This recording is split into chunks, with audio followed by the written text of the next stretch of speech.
ముఖ్యమంత్రి రేవంత్ రెడ్డి మరియు రాష్ట్ర ప్రభుత్వం యొక్క పనితీరు ఎలా ఉంది అని చెప్పి జనాలను సర్వే అడిగినప్పుడు, అంటే ఆ హెచ్ఎంఆర్ సర్వే వాళ్ళు జనాలను అడిగినప్పుడు ఏం చెప్పిరట అంటే, బాగుంది అని చెప్పి దాదాపు 32% చెప్పిరట, పర్వాలేదు అని చెప్పి 24% చెప్పిరట, బాలేదు అని చెప్పి 39% చెప్పిరట, చెప్పలేను అని చెప్పి 5% చెప్పిరట.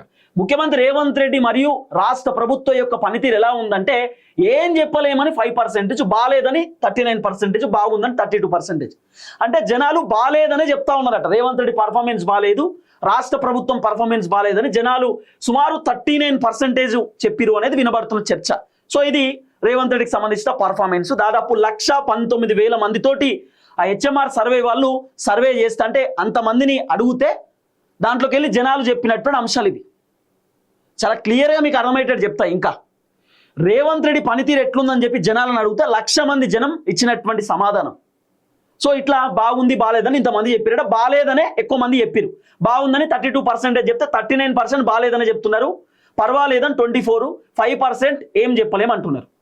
ఆ తర్వాత రెండవది, 2023 అసెంబ్లీ ఎన్నికలలో మీరు ఏ పార్టీకి ఓటు వేశారు అని అడిగితే భారతీయ జనతా పార్టీకి 13%, బీఆర్ఎస్కి 35%, కాంగ్రెస్కి 43%, ఇతరులు 9% అని చెప్పిరట.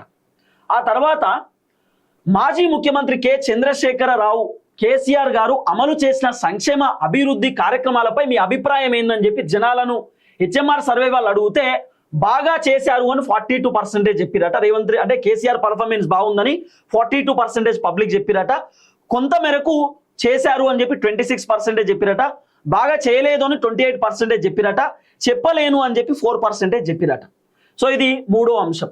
ఇక నాలుగవది, కాంగ్రెస్ ప్రభుత్వం హామీ ఇచ్చిన 6 గ్యారంటీ పథకాల అమలు తీరు ఎలా ఉంది, 6 గ్యారంటీలు అమలు చేసిరా లేదా, మరి వాళ్ళు అమలు చేసినటువంటి తీరు ఎలా ఉందని చెప్పి హెచ్ఎంఆర్ సర్వే వాళ్ళు జనాలను అడిగేటటువంటి కార్యక్రమం చేస్తే జనాలు ఏం చెప్పిరట అంటే, బాగుంది అని చెప్పి 31% చెప్పిరట, పర్వాలేదు అని చెప్పి 22% చెప్పిరట, బాగా లేదు అని చెప్పి 42% చెప్పిరట, చెప్పలేను అని 5% చెప్పిరట. 6 గ్యారంటీలు అమలు చేయడం ఎలా ఉంది అని చెప్పి అడిగితే బాలేదని చెప్పి 42% చెప్తున్నారు. అంటే జనాలు ఇంకా 6 గ్యారంటీలు అమలు కాలేదని చెప్తున్నారు అన్నట్టు రేవంత్ రెడ్డి ప్రభుత్వాన్ని. సో ఈ విధమైనటువంటి వ్యవహారం ఉన్నది.